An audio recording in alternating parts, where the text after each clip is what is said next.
Cerita. Alex berjalan melewati lobi rumah sakit dengan senyumnya yang terus terpancar. Rona kebahagiaan di wajahnya membuat dirinya semakin tampan. Apalagi tidak ada yang pernah melihatnya tersenyum. Hingga ketampanannya berlipat ganda hari ini. Iya, meski kalian tahu dengan wajahnya yang dingin itu. Ya ampun, ganteng banget. Pengen gue bawa pulang deh. Celutuk salah satu suster yang tidak sengaja melihat senyuman Tuan Alex yang mempesona. Set, ngaco lo. Gak tahu apa istrinya itu lebih cantik daripada lo. Apalagi sekarang lagi bunting. Kata temannya yang juga tanpa sengaja melihat ke arah Tuan muda Alex. Mana mau Tuan Alex sama lo yang muka aja kayak kerokan bata. Timpal yang lain. Haha, semua temannya menertawakan suster itu. Halu, gak apa-apa kan toh, juga gak ada yang larang. Ucapnya lantang meski tuan muda mereka tidak mendengar tentunya. Serah deh suka-suka lo. Temannya sesama suster hanya geleng-geleng kepala. Karena temannya satu itu emang si tukang halu tingkat dewa. Sudah biasa jika mengagumi makhluk Tuhan paling tampan di dunia. Dan masih banyak bisik-bisik perawat perempuan yang bisa melihat tuan muda dingin tersenyum. Dan tak kalah juga dengan perawat laki-laki juga terkagum dengan ketampanan tuan muda mereka. Ya, meski adalah segelintir orang yang tidak menyukai namun tetap dalam diam. Kembali ke Alex yang masih berjalan di lorong rumah sakit dengan tersenyum menuju ruangan sang istri. Setelah sampai di depan ruangan di mana pria dirawat, Alex masuk. Ceklek. Hani, apa yang kamu lakukan? Teriak Alex berlari kecil ke arah ranjang pria. Tidak, hanya mau minum, haus. Ucap pria tenggorokannya terasa kering. Jangan bergerak biar ku ambilkan. Pria menatap Alex jengah. Bisa jadi patung kalau hanya disuruh diam saja tanpa bergerak. Sejak sadar dari pingsan, Alex makin posesif dan khawatir berlebih. Apalagi setelah tahu bahwa pria hamil, Alex memaksa pria untuk beristirahat di rumah sakit saja. Padahal sudah dikatakan kalau tidak apa, pria ingin pulang namun pria itu tidak bergeming dengan permintaan pria dan tetap memaksa pria harus dirawat inap demi bayinya. Dasar tuan muda posesif. Satu kata, pasrah, lapar. Cicit pria dengan nada pelan namun masih bisa didengar oleh Alex. Dengan sigap, Alex menyiapkan makanan dari rumah sakit dan menyodorkan sesendok nasi serta lauk ke depan mulut pria. Belum juga masuk ke dalam mulut, menghirup aroma makanan itu langsung merasa mual. Hani jauh-jauh gak mau makan itu bau. Pria menutup mulutnya dengan satu tangan, kemudian turun dari ranjang. Alex siap siaga setelah meletakkan sendok langsung memapa pria ke dalam toilet. Huek, huek. Hani, pelan saja. Pria memuntahkan isi perutnya yang belum terisi apapun. Sesuai permintaan pria, Alex sekarang berada di taman dekat toko. Sesuai perintah sang istri yang menginginkan cilok dengan berbagai rasa. Entahlah Alex juga heran baru kali ini dirinya mendengar nama makanan cilok. Cilok itu makanan enak, kamu orang kaya mana tahu. Ucapan pria yang masih diingat oleh Alex. Bukankah dirinya juga orang kaya?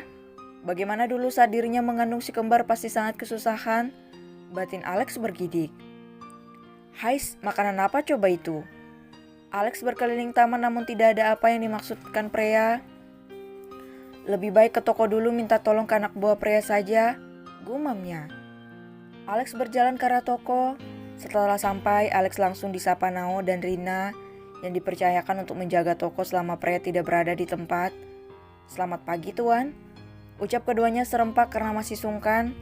Aura dingin yang Alex berikan pada keduanya membuat mereka sedikit takut. Ada perlu apa tuan kemari? Tanya Rina tanpa basa-basi meski dirinya takut. Dia juga memberanikan dirinya bertanya karena tidak seperti biasanya suami pria datang dan itu pun tidak bersama pria. Apa terjadi sesuatu sama pria?